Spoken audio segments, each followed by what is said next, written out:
I wasn't planning on making this video. I was actually just filming a different video, and it was about the executive order, and I started talking about the passports, and man, it just hit me hard, and I thought, roll the cameras.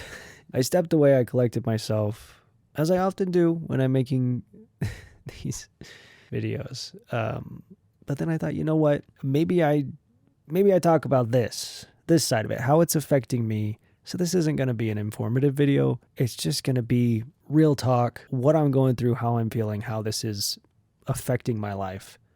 Because it is.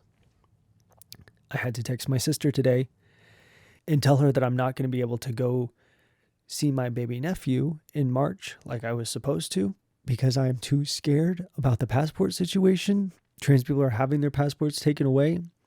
I'm afraid mine will be flagged, and I might need it. I might need it to actually leave, and I just can't risk it. And it's really a huge fucking bummer because I just started thinking about that, and it's making me so sad because he's one now, and I don't know when the next time I'm going to get to see him is. Am I not going to get to see him until he's 5, you know? And it's just making me so sad. And I feel like I'm making it worse for myself because I got so upset, and I went in there and I got this book that I just bought for him the other day that has a little black cat like Binks. You know, I'm obsessed with black cats, and my nephew loves finger puppets. I always play with him with like puppets and sing to him, and he laughs. He just loves them. And so I got him this because it's got my cat and it's a finger puppet. And now I'm not going to be the one that gets to give it to him. You know, it's really hurting my feelings. And part of me feels like, okay, am I overreacting? Like, I don't know what is appropriate caution and what is just anxiety about all of this, because the people who are having their passports taken away are the ones who are getting them renewed. So maybe if I'm just traveling with it, it'll be fine. But then I'm like, what if there's a problem coming back into the country? I had a passport that was, female before. So I don't know. What if there's a problem with it? And I just can't risk that in case I need to actually leave, which is just another underlying anxiety that is constant in my life because I'm a trans person, but also because I'm genuinely worried. It's not an immediate threat, but I'm worried about the possibility of Christy being deported. And it just sounds so fucking crazy to say. But if I'm legally female and same-sex marriage is not recognized, then our marriage wouldn't keep her in the country if her birthright citizenship gets taken from her. In that situation, we would need to get the fuck out ASAP, And there's a line for me as well. Like there's a certain point when if things get bad enough, I'm going to just have to go. And I have to have my passport to do that. And I know a lot of people are dealing with a lot worse right now in all of this, but I just wanted to open up about what I'm feeling and how this is affecting me. There's so much going on. I'm just sad and I'm angry and I'm scared. And I shouldn't have went and got this fucking book because it just keeps making me cry.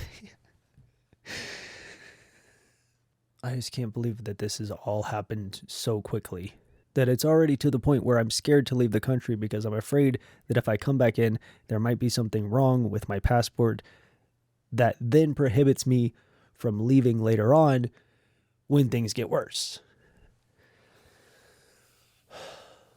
There's just no reason it should be like this. And I'm just angry. I'm so fucking mad at the people cheering this on. I'm going through this stuff. I'm looking at this every day. And I'm putting together these videos and I'm trying to keep it light. And I mean, obviously not this one, but I see folks, all these comments and stuff supporting obviously the trans stuff, but also like sending undocumented migrants to fucking Guantanamo Bay. Hello? We're 10 days in and we already have a fucking concentration camp. Tell me what the fuck that hand signal meant. If it didn't mean what the fuck it means, If you're going to defend that shit, why don't you go ahead and record a video of yourself doing it? Hey, go ahead and tag all your coworkers and your boss in that. Let's see how that goes. Since you're so convinced that that's a totally fine thing to do and not a fucking Nazi salute. That's how I feel. That's what I do. I fucking shadow box. I think of the stuff that I'm seeing that's making me mad and just everything. I'm just in circles in my head with all this shit. Everything. And I'm just worried about myself, my friends, my family, my wife's family, my wife. I don't know. And I feel so conflicted about my content because I want to not be a pain point for people. When they see my videos on their feed, I don't want them to be like, oh, damn, well, now my day's ruined. Right? But what am I supposed to talk? What am I going to do? You know, I recorded a meme video and that was lovely. But this shit's in our memes too. It's impossible to exist as a trans person in the United States right now and not have this be in every part of your life. It affects my friends, my family, my job, myself, my plans for the future. It's affecting just day-to-day regular shit that I have to do, like finding a doctor, which I need to do for personal reasons, not because of anything with the Trump stuff, but I need to find a new doctor. And I'm seeing all these posts from people who are like, my doctor won't give me hormones anymore. Doctors are scared to continue prescribing adult trans people hormones. So something that should be as easy as just going onto my insurance provider's portal and finding the closest doctor to me or one that has good reviews or however a normal person would do it. Now there's more to it. And that's fine, but it's cumulative. Excuse me? It's cumulative. It all stacks up and it gets really fucking heavy.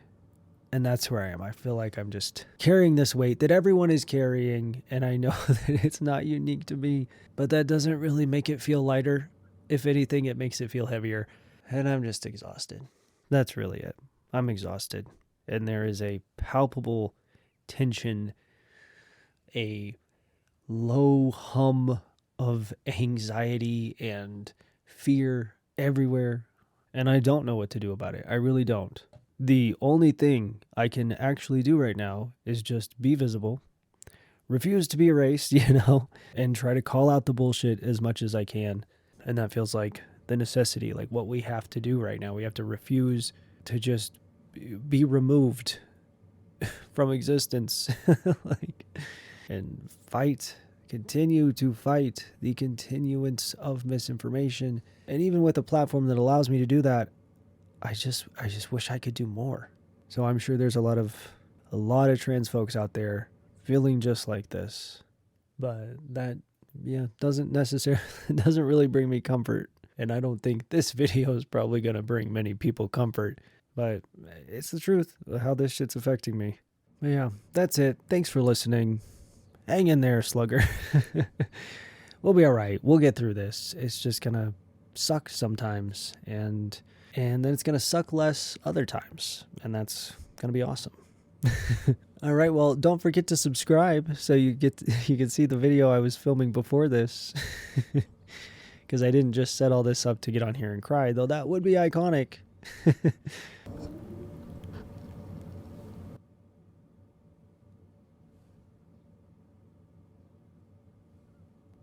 What in the fuck? Well, all right, I guess I have a ghost to go bust. I'll see you guys later. Have a wonderful day, and I'll talk to you soon. Bye.